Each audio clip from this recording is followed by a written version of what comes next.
Texas's Governor Greg Abbott is demanding answers after the state's electric system failed in the middle of a major deadly storm, a winter storm. Governor Abbott is now calling for an investigation into the state's energy company.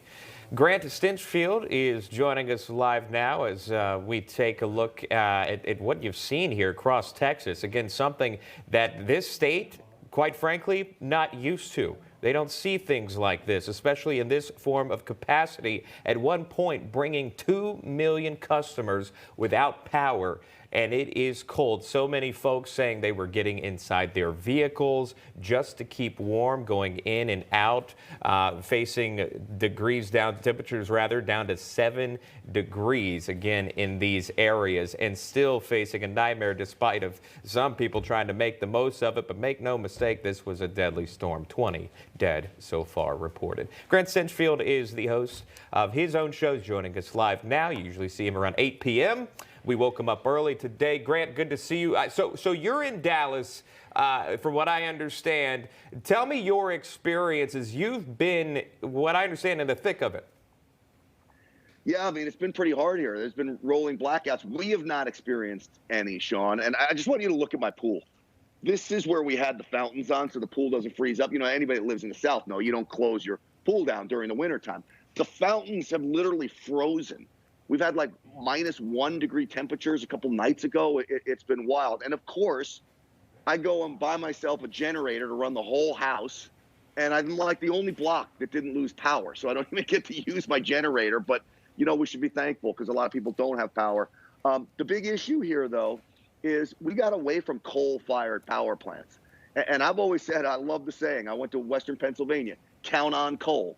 Well, you know what? Texas needed to count on coal. We moved to natural gas.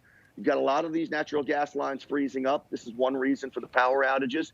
Of course, we've made a transfer to wind power and solar power as well. All that's great to add to the system, but guess what? These wind turbines have frozen up. And of course, the sun's not shining. So all these people that want to move away from fossil fuels, those on the left, we've got a huge problem in Texas right now, and it's not going to end until Saturday, Sean. Yeah, these turbines seem to be the topic of conversation, specifically there in Texas, of how they froze up. There's a lot of pushback on that, though, and saying that the state didn't winterize these turbines and they could have survived this. There is an investigation going on. What are you hearing about that? You know, Sean, this is government officials bickering back and forth. Look, we're in Texas. This doesn't happen. I've been here 20 years. We haven't had a week's worth of sub-freezing temperatures. So what they're asking is, all right, we're going to spend millions upon millions of dollars to winterize wind turbines for something that hardly ever happens. It's the same with the roads here. You know, Texas, Dallas, Houston, San Antonio, these cities can't afford giant snow plows and de-icing trucks and sand and salt for an event that happens maybe once every few years. And so that's why you see the roads get completely shut down. So it's easy to say, oh, let's just throw a lot of money. I don't know if that's really the smartest move. I don't trust the folks in Austin, where our state capital is, to make sure they're taking part in the smartest move. Mm-hmm. But we'll see what happens, because we are out of power. Something's wrong. I actually blame it more on the getting away from coal plants and the total reliance on natural gas. And that was all an environmental decision, even though there was clean coal technology that could have been used, and we really got away from it here in Texas. Well, you fell in the warmer part of it, the positive part of it. You did not lose power. Thank goodness for you and yours. Grant Stinchfield joining us live. Thank you so much for your live broadcast there in Dallas. Remember, you can watch Stinchfield weeknights, 8 p.m. Eastern Time, right here on Newsmax. And now we want to bring in our panelists to react. Robert Bryce is the host of the Power Hungry podcast. He's also the author of A Question of Power, Electricity, and the Wealth of Nations. Also standing by is Steve Malloy, former Trump transition member at the EPA. Great to see you guys here today.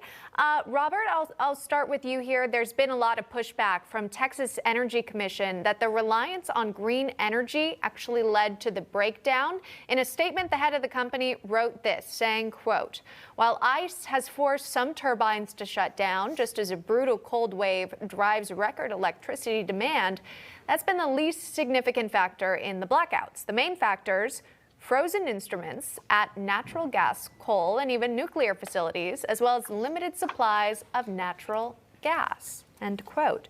Robert Bryce, your thoughts on these comments here?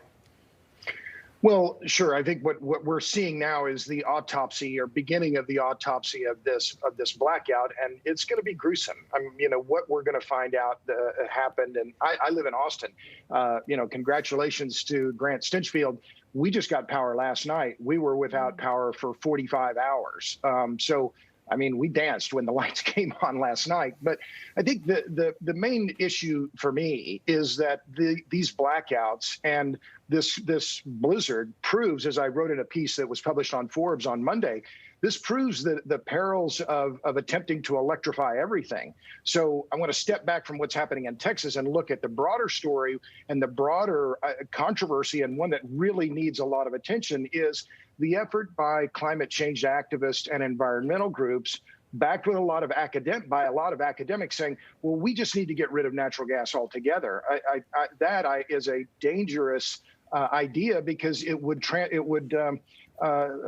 up our energy security. I have natural gas in my home, and we were able to cook. We had hot water, and that's important. And the idea that we should move all of our energy demand onto the electric grid and shutter the natural gas grid, I think is deeply dangerous. One last point before I stop, and that is what's clear now too, and I'm adamantly pro-nuclear, Texas nuclear plants perform better than any of the other forms of generation here in Texas during this cold snap, and that's critical.